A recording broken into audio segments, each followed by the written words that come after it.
Good morning, everybody. Thank you so much for joining us today. This is the fourth webinar in our four-part series for Secrets of Successful Retirement this fall in 2022. And today's topic is about how income can change everything, especially in retirement. It's really important to have a solid stream of income to feel safe and secure in retirement. So my name's Tara, and our presenter today is Bill Witt. And just to kind of give you an overview about how we help in four specific ways. One is we do comprehensive retirement planning, and that looks at things like your income, your assets, looking at like a 30-year view and trying to figure out, what kind of planning we can do to make sure you don't outlive your money. The other piece is tax planning. We just find smart strategies and suggest smart strategies of how to pay less tax. We're not CPAs, but we can give suggestions on ways to make sure that you are paying less over your lifetime. The third area is a big area in our practice, is long-term care planning, and that's helping people plan how to stretch their private money or to apply or plan for federal and state programs like VA and Medicaid and things like that. And then, of course, we also do Social Security planning and Medicare planning for people signing up when they're turned 65 or they're leaving group health.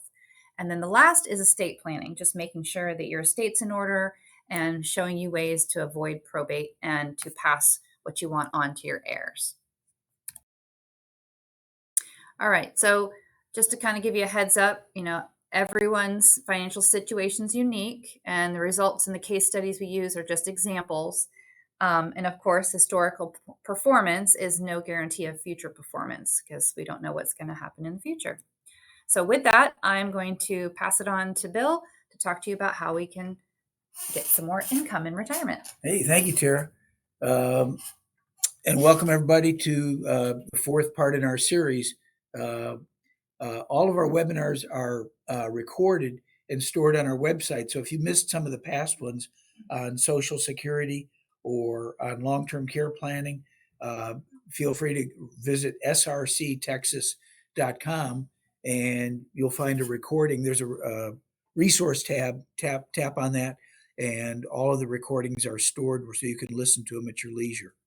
So what's the great challenge? And what's the underlying pressure on having more income in retirement?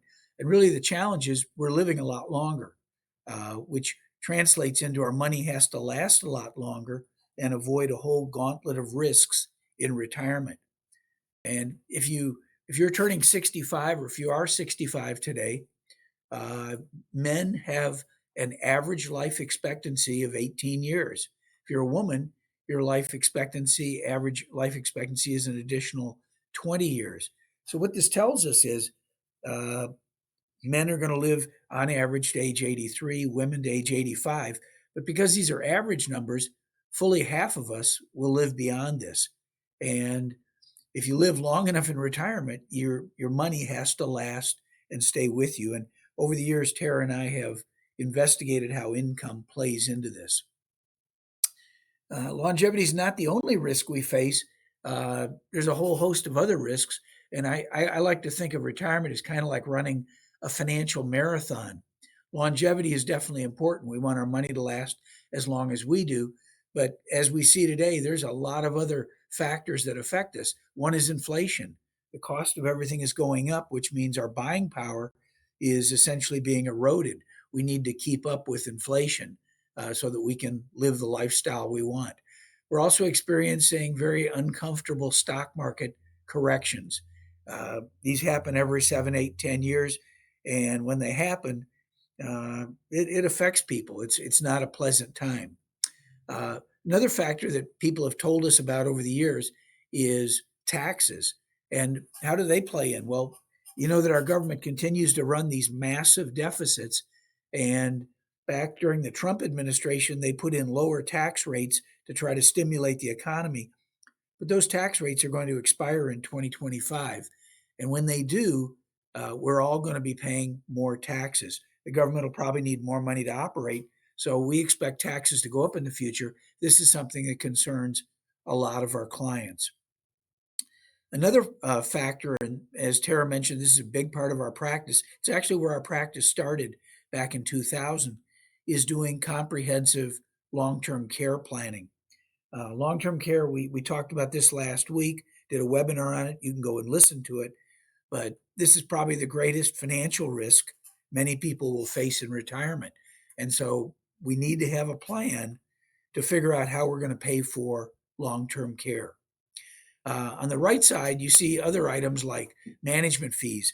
Uh, Typically, our clients come in and they're paying fees on the money that they have under management with a broker. And oftentimes, the broker's only charging like 1%, which isn't a lot. But then when I ask our clients, how is your money invested? Well, I'm in mutual funds, and mutual funds are an effective way to invest in the market, but they too come with fees. And often those fees are hidden. They typically average around 1%. So if you add the broker's fee to the mutual fund fee, I typically find our clients are paying about 2% of their money every year to be managed. And I ask people, how long have you been with the broker? Well, I've been with my broker for 10 years. 2 times 10 is 20%. Fully a fifth of that client's money is in someone else's pocket. Another factor that over the years that people have brought up, uh, people are very worried about things that we take for granted. When I was a kid growing up, General Motors was considered the most prestigious company in the world. To be chairman of GM was to be, a very powerful person. Over the years, we've heard about other important companies like Enron, like Lehman Brothers. Well, GM went through bankruptcy. People that had stock and bonds in GM lost their investments.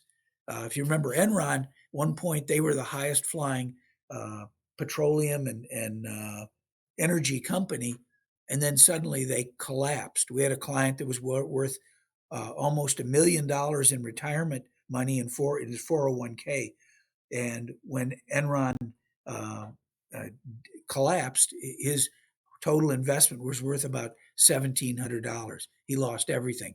Other people remember Lehman Brothers, a pillar of Wall Street. Well, they failed in the 2008 correction. So, uh, having money invested, we just can't trust any of the entities where we have money currently invested. Another factor that continues to come up, Tara mentioned that we do Social Security and Medicare planning. Uh, Social Security to maximize income, Medicare to make smart healthcare choices to avoid medical expenses in retirement. But many of our clients are worried about the solvency of Social Security and Medicare. If these programs are not reformed because of political gridlock, uh, they could well cut benefits dramatically in retirement. And that means we have to make up that shortfall somewhere else. And finally, our clients have talked to us about probate. What is probate? Well, it's passing of assets after we die, and people would prefer to do it in a free way, not having to pay fees in a probate court, and also to do it privately. So, a lot of problems that we face. So, what are our topics today? Today, we're going to talk about different kinds of financial advisors very quickly, how they address planning for retirement. I'm going to take us back to a time in our country that I call Camelot, when our grandparents had some benefits that we don't have today. I'm going to present some research that was done by a very prestigious company on the impact of income in retirement. Uh, and then we'll talk about how ways to maximize Social Security. We'll touch on that quickly, and ways to create additional income in retirement. So, if you look at financial advisors, I would say the more traditional approach to financial advising is on the left side of the page. Most advisors, me included, in a past life, focused on asset growth. Clients came in and they said, Bill, I have this amount in my 401k. Can you help me grow it? I want to grow it. And so we would focus on, hopefully, ways to grow their money over time. But every 8 or 10 years, there'd be one of these major corrections. And after a number of years of doing asset growth, uh, I changed our practice. Tara and I changed our practice back in 2008, And we went from risk investments to what I call safe investments. And the other major change we made was we started doing something that only a handful of financial advisors were focusing on, and that is helping our clients create guaranteed income in retirement so that just like when you're working, you feel comfortable because you have a paycheck coming in every week or every 2 weeks. Well, uh, we wanted to replace that same level of confidence. And so we have focused on helping our clients create guaranteed income streams to ensure a lifestyle in retirement. And if you look at the ads on TV for some of the big brokerage houses, uh, companies like Fidelity and other companies, they now have the income word very prevalent. We've been doing this for 10 years and have seen the benefits, and they're now showing up at the party saying, well, maybe we ought to give some consideration to income as well. So I mentioned that our grandparents, uh, back at a time in the 1950s, 60s, and 70s, had something that we don't have today. And what is that? What did they have that we don't have today? The answer is two things. Our grandparents had tax free Social Security income. When President Roosevelt, during the New Deal, created Social Security, the initial focus of it was tax free income for retirees. And that was wonderful. We wanted to have tax free income so that we'd have money to spend in retirement. The other thing that most people had when they retired in the 1950s, 60s, and 70s was a lifetime pension. If you worked for a company for a number of years, when you retired, they gave you a lifetime pension, something you couldn't outlive. And so these two sources of income, tax free Social Security income and pension income, provided the foundation or the bedrock for most people's retirement. But what happened? I call this Camelot lost. Uh, in 1983, because Social Security was underfunded, President Reagan signed legislation allowing up to 50% of our Social Security benefit to be taxed.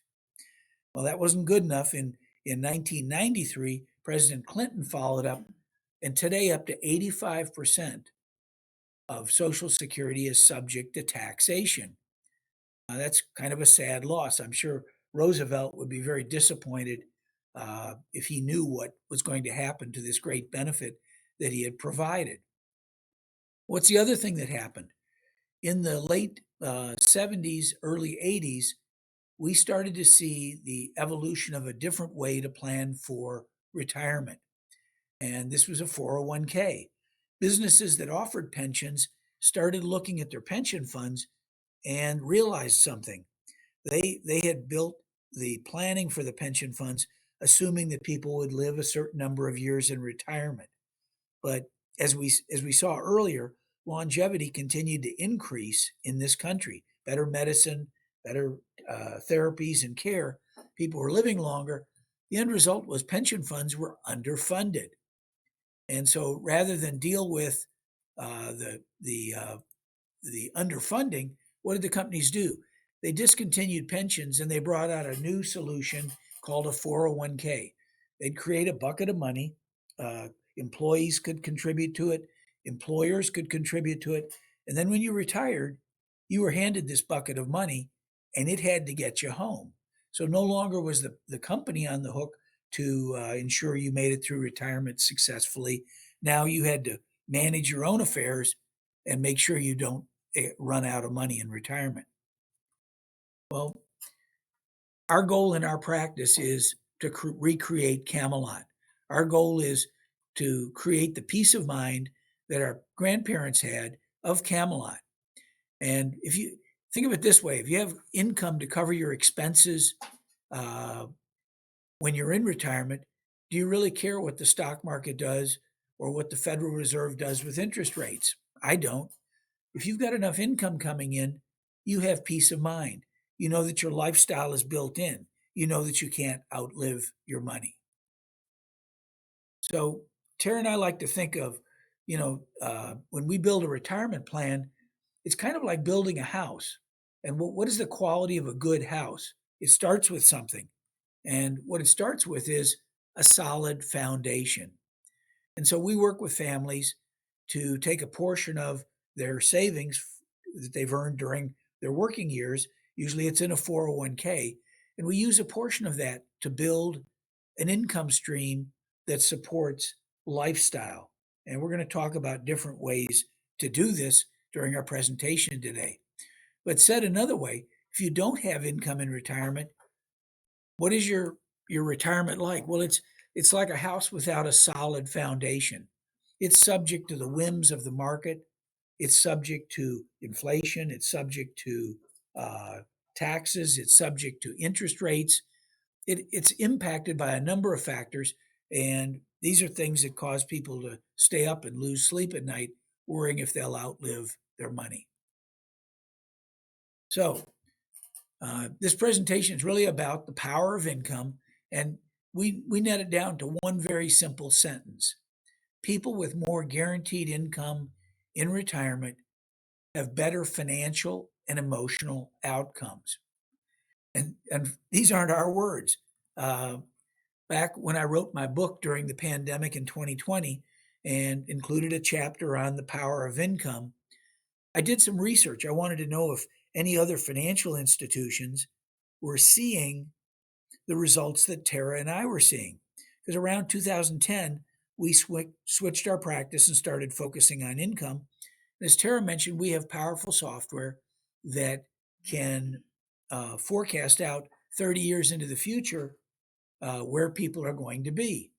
And so uh, I did some research and I found that in 2019, the Principal Financial Group did some research. They hired two PhDs from the American College, Michael Finke and Wade Pfau, gave them a bucket of money and said, would you please investigate how income impacts people in retirement? And their study pinpointed two outcomes that income improves financial outcomes, people end up with more money, but it also has another factor. It increases the confidence that people have in retirement and reduces stress in retirement. And so the research revealed how retirees can use guaranteed income to not only improve financial outcomes, but also to increase confidence and reduce stress in retirement. And this is what Tara and I attempt to do in our practice, give people a sense of peace of mind. So our planning in retirement is actually a very simple three-step process. We calculate a lifestyle budget. How much do you need to live comfortably in retirement? We know it's going to go up. The cost of that will go up over time, so we factor that for projected inflation. And then we subtract from that needed budget whatever their Social Security benefit is, because that's something we have the ability to control. And we'll talk about how to maximize Social Security. We subtract that from the lifestyle budget. Usually there's a shortfall, and that's the income amount that we want to cover so that people can live comfortably. When you look at Social Security, we covered this in an earlier webinar, and this is a very important chart. You can claim Social Security as early as age 62. You can claim it at your full retirement age. For most people today, it's about 67, or you can delay it till actually age 70. Well, what's the advantage of delaying? Why not claim it early? When you claim early, you start with a smaller benefit. If my age 67 benefit is a certain dollar amount and I claim at age 62, I start with 70% of what I would have gotten at my full retirement age. And while I get extra payments for a number of years, I start with a smaller amount, and that smaller number is going to stay smaller the rest of my life. But what you can see, this chart shows a very interesting trend. If people delay claiming Social Security, the total lifetime payout is higher. And the crossover is about age 78. So if you plan to live past age 78, you might be advised to benefit by delaying your Social Security benefit as long as possible. And here's an example. We'll look at two quick examples. Social Security for a single person. Susan is 62. Her full retirement age is 67. Her benefit at full retirement age is projected to be $2,500. Well, we show three scenarios. Susan could claim at age 62, she could claim at her full retirement age of 67, or she could delay till age 70. And by delaying, she's allowing her benefit to roll up 8% a year past the full retirement age benefit. What this shows the lifetime payout, assuming Susan lives to age 90. And the difference is substantial. If she claims at 62, the lifetime payout is 814,000 by age 90. But by delaying, she actually increases her lifetime payout to 1.1 million, or she ends up with another $309,000. That's a lot of extra money. Most of us would like extra money in retirement. Here's a couple situation. Roy and Jill. They're both 64. Roy's benefit is projected to be 2790, and Jill's is projected to be 762. We assume Roy's going to live to age 85, and then whatever survivor benefit he has passes to his spouse, Jill, who we project to live to age 90. Here's three scenarios. They could both claim at 64, and their lifetime payout is a little over 1.2 million. Or they could delay and both claim at age 66. And their lifetime payout goes up to 1.3 million. But what if Roy is able to delay till age 70 to start with his maximum benefit? He's the primary breadwinner, and Jill claims at 66. Well, now we've boosted the lifetime payout up to 1.5 million, or giving the couple over their retirement an extra 272,000. Once again, a lot of money. Tara and I do Social Security planning. If you're trying to make choices on Social Security, give us a call. We'd be happy to sit with you and show you your different options. Let's talk about another way to generate income in retirement. Social Security we can maximize by making smart claiming choices, but what's the other asset most of us have as we head off into retirement? Usually it's a 401k, something from our employer. And over the years, the rules on 401ks have changed, but today, when you turn 72, the government says, Bill, we've given you all these years of tax deferral. By age 72, you have to start taking money out. You have to start taking required minimum distributions. And that means taking out a portion of your IRA to satisfy the RMD. Well, we offer our clients what we call a smarter way to do required minimum distributions. And that's using a portion of their IRA to generate a stream of lifetime income that satisfies the RMD requirement. You got to take it either way. So we're going to show you some case studies. We're going to show you some ways that we can increase the payout from an IRA or a 401k in retirement. And the goal is really to convert eventually that tax-free income, that income into tax-free income. So here we are. We've got IRA on the left side, traditional IRA. On the right side, we have the same amount, but we're going to divide it into two sections. There's no magic to whether it's 50-50 or 60-40. That's up to you. So what happens when we turn 72? We have to start doing required minimum distributions. And what most people do is they do what I call annual dipping. At 72, the starting percentage that you have to take out is about 3.6%. That percentage goes up every year as we get older. And so year by year, a greater and greater percentage is coming out of our account. What do we do on the right side? Well, we split the IRA into two chunks. Part of it on the right side is still in the market if we want to have it there. The other portion, we put it into a product, a tax-deferred annuity that has a lifetime income feature. And when we turn that on, that lifetime income feature satisfies the RMD amount. So we know we got to take money out, right? We can either annually dip or we can turn on a lifetime income stream. But what happens over time? The annual dipping on the left side continues to increase because the percentage we have to take out goes up. And gradually over time, the value of our IRA or 401k starts to diminish. On the right side, we picked a product that not only has a lifetime payout, but the income stream increases annually to keep up with inflation if the stock market is up in future years. That's kind of nice. Not only is it a lifetime income stream, something I can't outlive, but it's also an increasing lifetime income stream. So it helps support the larger RMD, and it keeps up with inflation. Well, eventually, if we track this thing far enough into the future, we're going to end up draining the annuity account.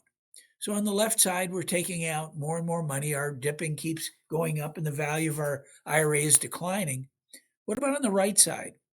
Well, on the right side, the IRA annuity has run out of money. That sounds bad, but it isn't because, as I said, it's a lifetime income, which means now the company has paid you out everything you put in plus all the earnings, and yet you still keep getting a lifetime payout. That's pretty nice. You're getting free money. But there's one more step we can go even beyond this, and that's converting that lifetime income stream just before the bucket goes empty. We go back to the company that offered that tax deferred annuity and we say, hey, I want to convert my IRA to a Roth. What's the advantage to that? Well, income from a Roth account is tax free. So not only am I getting an increasing lifetime stream that I can't outlive, but also I'm getting tax free money. It's like giving myself a raise when I'm 80 years old. Pretty nice. Let's take a look at a quick case study example. Lucy and Bill, they were both 68. We talked to them about their budget for retirement. It was about $6,000 monthly. We assumed annual inflation of 2.5%. Lucy had projected Social Security income of $1,856, and Bill had a higher amount of $3,564. We asked them about their investments, and most of the money was in a 401k. They have $725,000 in savings. About 675 of that, almost all of it, is in a 401k, and we projected it would grow at 5% annually. We also assumed that Lucy would outlive Bill, that Bill would pass away at 83. So that's scenario one. Just keep going forward. Scenario two, we said, what if we take a portion of the 401k, put it into a tax deferred annuity, and use that product to generate monthly income? Well, the model shows that at age 70, they can start drawing $1,107 a month out of monthly income. That amount grows if future stock markets are up. And we know some years the markets are going to be up. So that amount's going to increase annually. Let's take a look at how this plays out. Remember I said people with more guaranteed income have better financial outcomes. Well, our financial software that we use for planning for 30-year retirement plans shows where our clients will be in retirement funds 10, 20, 30 years into the future. And look at this projection. Assuming that Bill and Lucy draw their social and draw down against their 401k, when Lucy passes away, if she lives to age 100, they have $345,000 in their retirement account. That's money that leaves a legacy to the kids. Then we compared that to transferring some of the money into an income annuity and generating additional income. Now look what happened. Now at age 100, the lifetime payout is $585,000. Ask your kids, would they rather inherit, $345 or $587? Most of them are going to say, hey, mom and dad, we'd rather get the higher amount. In this case, a $241,000 increase. I said that, people with more guaranteed income have better financial results, and our model software continues to show this type of result. So let's go back. Remember, we started with a whole bunch of problems that our clients have raised: longevity, outliving their money, inflation, which we're experiencing now, losing buying power, stock market corrections, prospect for higher taxes, having to pay for long-term care, management fees eroding our earnings. What if the investment we're in is a total failure like General Motors, Enron, or Lehman Brothers? People worry about the solvency of Social Security, and they worry about probate. Well, how does income play into this? with longevity, if I have a lifetime income stream, I can't outlive it. If I live to 100, my income lives to 100. What if there's inflation? What if the cost of living goes up? Well, I want to have an income source that increases to keep up with inflation, and that's the power of income, rising as inflation goes up. Uh, People worry about stock market corrections. Tara and I use products where there are no market corrections. Markets up, you clock a gain this year. Markets down, you push sideways. So our clients never lose money part of a stock market correction like what's occurring right now. What about taxes? Well, we expect taxes, most pundits expect taxes to rise in this country. And so we show our clients how to eventually convert IRA income, that income, lifetime income stream, from taxable to tax free. Show me another strategy that does this. I don't know of any. If there was, I'd be using it. Our clients have talked to us many times over long term care expenses. That's how our practice started. Well, an interesting thing happened 3 or 4 years ago. The state of Texas changed its rules on Medicaid eligibility. If you're married, you have a bunch of money, and one of you, either your husband or wife, goes to the nursing home. To get on Medicaid, the state looks at assets, and they divide assets between the nursing home spouse and the community spouse, the spouse still living at home. They want the nursing home spouse to spend their portion down at the nursing home. But 3 years ago, the state changed its rules and said, hey, if you've got IRA funds, 401k funds, Roth funds, and you hold them in one particular type of investment, we exempt it. Well, what's that investment? Happens to be a tax deferred annuity. That's pretty sweet. I can have a lot of money. We have clients with lots of IRA money that's fully exempt, so they're eligible for Medicaid benefits to help pay for expensive nursing home care. Another feature about those income riders that we talked about that generate lifetime income, many of the products we write have what's known as a doubler. The income is growing, it's paying out.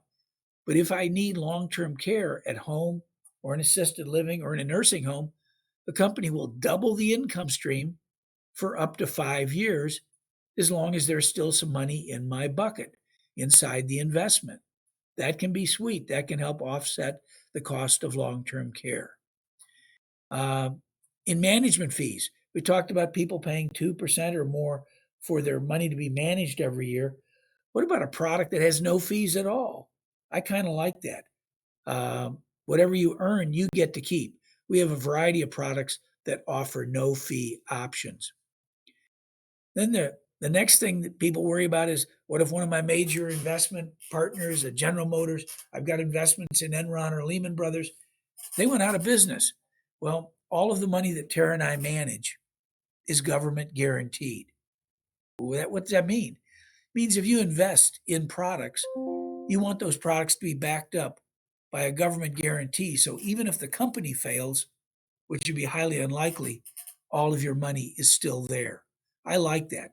I sleep well at night knowing that our clients' money is protected. In my book this year, I wrote a chapter called Plan B. What is Plan B? Well, it addresses the issue that there's some things we take for granted, but that might not be there in the future for us. We all hope Social Security will be there in its vibrant form. We all hope that Medicare will be solvent. It'll be able to cover all of our medical expenses. But we know both these programs are underfunded. And let's say there are cuts in Social Security, or to make up for Medicare shortfalls, they have to continue to raise premiums. Well, what's the solution to that problem? Wouldn't it be nice to have additional income to make sure that even if Social Security isn't there, your buying power still is? Finally, people talk to us about probate, not a great issue in Texas, not a big issue, but the products we write always have beneficiary designations. If we set up a tax deferred annuity, we name one or more heirs, primaries and contingents. And the beauty of that is any asset you have, like your home, car, or financial assets, if you can put a beneficiary designation on it, and we do, there is no probate. There is no public disclosure of how much you leave for your next of kin. So Tara and I help address a lot of these problems, and income plays a very critical role across the board in helping people have a safe, secure retirement. So that's what we wanted to cover this morning. We really appreciate you joining us. And really, it leaves you with a question: how would additional income improve your financial outcome and your emotional state of mind? If you have questions on this, please give us a call, and Tara and I'd be happy to answer it. We'd also be happy to mail you a copy of our book, More Money for Retirement.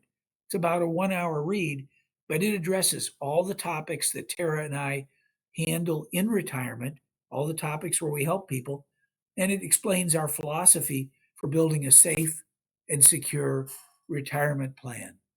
Well, Tara, with that, do we have any questions today? Well, I don't see any questions today, so I think we're good to wrap it up. Well, good. Thank you for joining us. We will have another series of webinars in the future, new topics. If you have topics that are of interest, please pass them on to us. You can email Tara at srctexas.com. My email is bill@srctexas.com. If there's a topic you'd like to see addressed, please send us an email and we'll consider it as part of a future webinar. Have a great day and a great week and a safe retirement.